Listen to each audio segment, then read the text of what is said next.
সাপ্তাহিক ছুটির দিন শনিবার সকাল থেকেই রাজধানী জুড়ে প্রচারণায় ব্যস্ত বিএনপি, জামায়াত, এনসিপি সহ বিভিন্ন দলের প্রার্থীরা। শেষ সময়ে ভোটারদের কাছে নিজেদের বার্তা পৌঁছে দিতে প্রার্থীরা ছুটছেন পাড়া মহল্লা, অলিগলিতে। ঢাকা ৮ আসনের বিএনপি প্রার্থী মির্জা আব্বাস প্রচারণা চালান কাকরাইল এলাকায়। ভোটের মাঠে নির্বাচন কমিশন দায়িত্বশীল আচরণ করছে না বলে অভিযোগ করেন তিনি। আমি ভোটারদেরকে অনুরোধ জানাবো, তারা যেন সকল চক্রান্তের জাল ছিঁড়ে ইলেকশনের দিন যথাযথভাবে তাদের ভোটের অধিকারটা প্রয়োগ করবে, যেটা আমরা আদায় করেছি। রাতে তিনি উঠান বৈঠক করেন শান্তিনগর এলাকায়।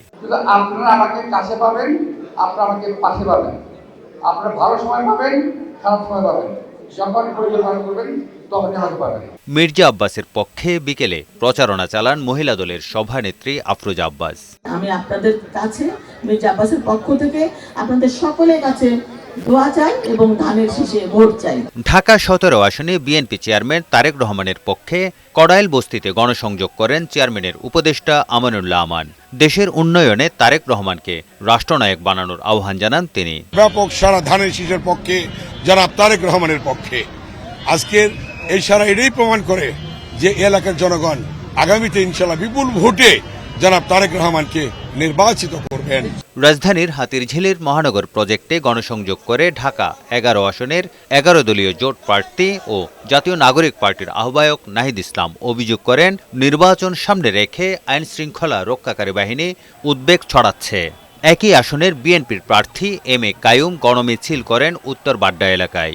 মানুষ ব্যাপকভাবে ভোট কেন্দ্রে যাবে এবং এই এলাকার মানুষ ধানের শীষ এবং বিএনপিকে ভোট দিয়ে উপকৃত হয়েছে বিগত সময়।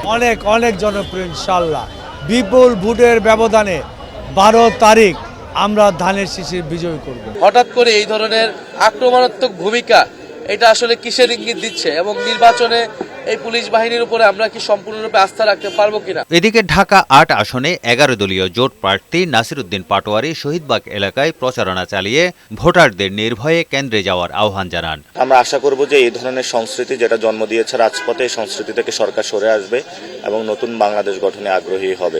ঢাকা ১৬ আসনের বিএনপির প্রার্থী আমিনুল হক মিরপুর ১২তে প্রচারণা চালান। সকলকে আহ্বান করব যে ভোটের দিন নির্দ্বিধায় সুন্দরভাবে নিঃসংকোচে আপনারা সকলে ভোট কেন্দ্রে এসে আপনার যে নাগরিক অধিকার, সেই নাগরিক অধিকারটি প্রদানের মাধ্যমে আপনারা বাংলাদেশে একটি জনগণের সরকার প্রতিষ্ঠিত করবেন। এছাড়া শেষ মুহূর্তের প্রচারণায় গণমিছিল, লিফলেট বিতরণ সহ নানাভাবে ভোটারদের কাছে যাওয়ার চেষ্টা করছেন ঢাকার প্রার্থীরা। তারেক শিকদার, বৈশাখী সংবাদ, ঢাকা।